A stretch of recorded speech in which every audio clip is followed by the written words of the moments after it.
Philippine Embassy sa Kenya pinag-iingat ang mga Pilipino sa Africa dahil sa kumakalat na sakit or Mpox virus. May isang kaso na nito sa Pilipinas pero wala namang travel history sa Africa. Pero nilinaw naman ng DOH na wala namang dapat ipangamba at hindi rin ito makakaapekto sa pag-travel ng mga kababayan nating OFW at ng mga Pilipino. Ngunit kailangan lang daw magdoble ingat at laging maghugas ng kamay. Dahil ang sakit or virus na Mpox ay pwedeng mamatay sa paghugas ng kamay gamit lamang ang sabon.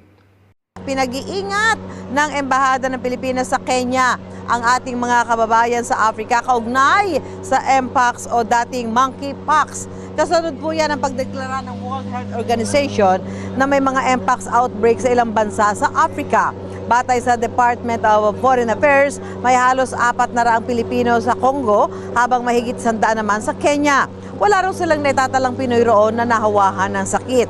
Dito sa Pilipinas, may isa nang naitalang kaso ng Mpox ngayong taon. Sabi ng Department of Health, isang lalaking 33 taong gulang mula Metro Manila ang pasyente na walang travel history sa ibang bansa. Siya ang ika-10 kaso ng Mpox sa bansa mula noong 2022. Nagsasagawa na ng contact tracing ang DOH batay sa WHO katulad pero hindi singlala ng smallpox ang Mpox. Kadalasang sintomas daw nito ay pagpapantal, lagnat, masakit na lalamunan, sakit ng ulo, pananakit ng mga kasukasuan, panghihina, at pamamaga ng lymph nodes. Sabi ng DOH, may 17 ospital sa bansa kung saan pwedeng puntahan ng mga may hinihinalang Mpox. Sa kabila ng pagkakaroon ng unang kaso, hindi raw kailangan mabahala pero dapat pa rin mag-ingat. Rekomendasyon ng DOH, palagi maghugas ng kamay, lalo't madali lang mamatay ang Mpox sa sabon.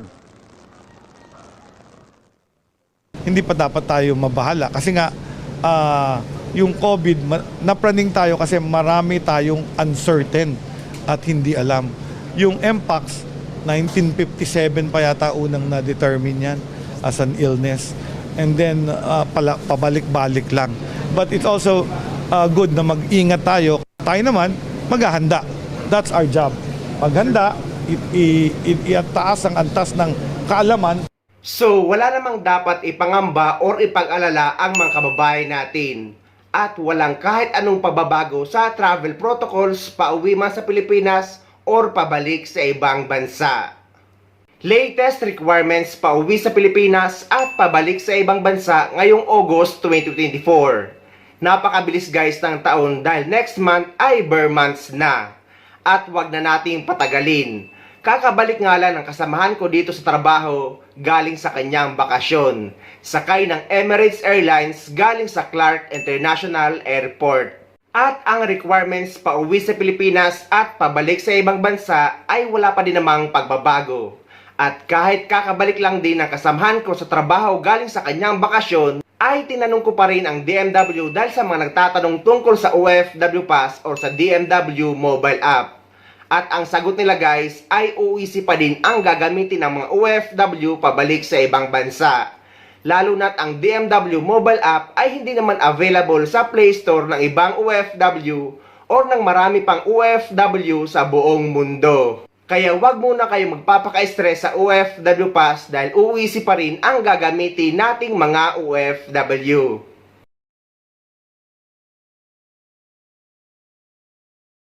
So, ang mga kailangan ng mga OFW kapag pauwi sa Pilipinas ay ang inyong passport, ang inyong ticket at ang inyong e-travel arrival card registration.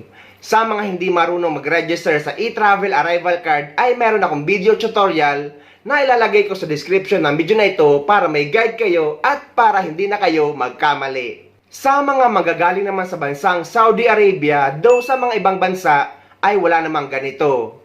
Pero kapag galing kayo sa Saudi Arabia ay kailangan nyo ng exit re-entry visa. Marami na mga OFW sa Saudi ang nagsasabi na online na ang exit re-entry visa. Pero guys, hingin nyo ang printed copy nito or screenshot sa inyong employer. Dahil madalas itong hinahanap sa immigration sa Pilipinas kapag pabalik na kayo sa Saudi Arabia. Additional requirements naman sa mga OFW na may mga employment changes at mga first time na uuwi sa Pilipinas. Sino-sino yun? Eto guys. Inuulit din natin sa mga OFW na may mga employment changes bago kayo uuwi sa Pilipinas, kagaya ng mga nag-change employer, change job site, change company name kahit pareho pa rin ang owner, change position at yung mga babae na nag-change ng marital status na napalitan ng apelyido sa visa, passport at kontrata, at yung mga galing sa visit visa na naging employment visa. Isama na rin natin ang mga OFW na first time na uuwi sa Pilipinas para magbakasyon. Kailangan nyo pa-verify na kontrata sa Polo Office kung saan bansa kayo nagtatrabaho para makakuha kayo ng updated OEC sa POA sa Pilipinas at para hindi kayo magkaproblema kapag pabalik na kayo. At ang mga requirements sa pagkuha ng OEC sa POA para sa mga OFW na nabanggit ko ay number 1. Ang inyong Polo Verified Contract. Number 2, ang inyong valid passport at ang inyong valid working visa. Yan lang naman guys na tatlo ang kailangan nyo dalhin sa pagkuha ng OEC sa POA sa Pilipinas. Hindi na kailangan ng SORNI statement at lalong-lalo na ng insurance. Inalis na ang dalawang yan. Ngunit eto guys ang bago sa PAPSBAM na upon contract verification ay na-update na ang OEC sa inyong PAPSBAM account. So meaning guys, yung date ng pag-verify nyo ng inyong kontrata ay yun na yung magiging date created. Kaya napapansin ng maraming OFW na pag-open daw nila ng kanilang PAPSBAM account ay ready to print na ang kanilang OEC. Yun nga guys, dahil na-update na ang inyong OEC upon contract verification. So huwag kayo mag-alala guys, dahil kung aabutan man ito ng expiration bago pa man ang flight nyo pabalik sa ibang bansa, ay kailangan nyo lang mag-reacquire o kumuha ng bagong OEC gamit ang PAPSBAM account nyo. Basta kapag updated na ay hindi nyo na kailangan pumunta sa POA. Ipaprint nyo na lang. Pero sa mga hindi pa updated ang OEC after makapag-verify ng kontrata, ay saka lang kayo sasadya sa POA dala ang mga requirements na nabanggit ko. Sa mga OFW naman na mga exempted na sa OEC, meaning yung mga OFW na dati na nakauwi sa Pilipinas at dati na nakapag-verify ng kontrata at uuwi muli at babalik sa parehong employer na walang any employment changes. Hindi nyo na guys kailangan ng panibagong Polo Verified Contract dahil nakapag-verify na kayo noon at parehong employer lang naman ang babalikan nyo. Kailangan nyo lang mag-acquire ng OEC exemption online or sa inyong PAPSBAM account. Sinabi din yan ng taga-Polo sa kasamahan ko bago siya umuwi sa Pilipinas. Dahil magpapa-verify nga daw siya ng kontrata, ngunit na-acquire ko na siya ng OEC exemption dahil isang buwan lang naman ang bakasyon niya. Ang OEC exemption ay 2 months valid. Pero nung nakita ng taga-Polo meron na siyang OEC exemption, ay sinabihan siya na hindi na kailangan ng Polo Verified Contract. At pinadiretso na siya sa OWA section at pinarenew sa kanya ang kanyang OWA membership. Ganon din ang sinasabi ng taga-DMW. Yung pangatlo po yung tinatawag nating balik manggagawa or returning workers, no? Ito pong balik manggagawa, sila po yung dati nang nagtrabaho sa abroad, meron po silang valid employment contract at nagbakasyon lang panandalian sa Pilipinas at muli pong babalik sa kanilang employers, no? Sila po ay mga OEC exempt.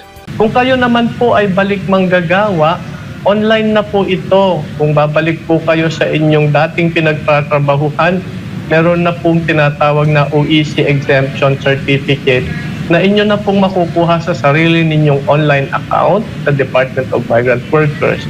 Hindi nyo na po kailangang pumunta dito sa amin dahil dire-diretso po yung pagkuha ng OEC sa inyong online account. Sa mga walang idea kung paano mag-acquire ng OEC exemption online, ay meron akong video tutorial na ilalagay ko sa description ng video na ito para may guide kayo. Pero kung wala naman kayong idea sa pagkulikot online, ay pwede naman kayo sumadya sa pinakamalapit na POA office sa lugar nyo. At pwede kayo magpa-reprint ng OEC exemption sa kanila.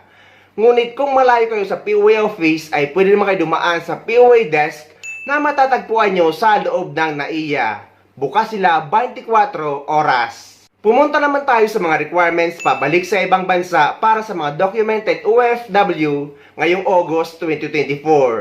At ang kailangan nyong dalhin ay ang inyong e-travel departure card registration. At sa mga walang idea ay meron akong video tutorial na ilalagay ko sa description ng video na ito para may guide kayo. Number 2, ang inyong UEC or OEC exemption.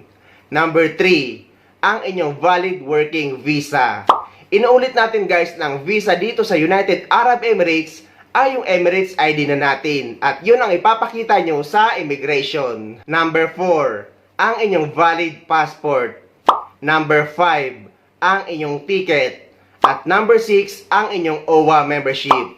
Guys, hindi naman ito hinahanap sa immigration pero paulit-ulit kong pinapaalala na dapat lagi tayo nagre-renew ng ating OWA membership kada 2 taon. Dahil proteksyon natin mga OFW at pamilya natin sa Pilipinas habang nagtatrabaho tayo dito sa ibang bansa.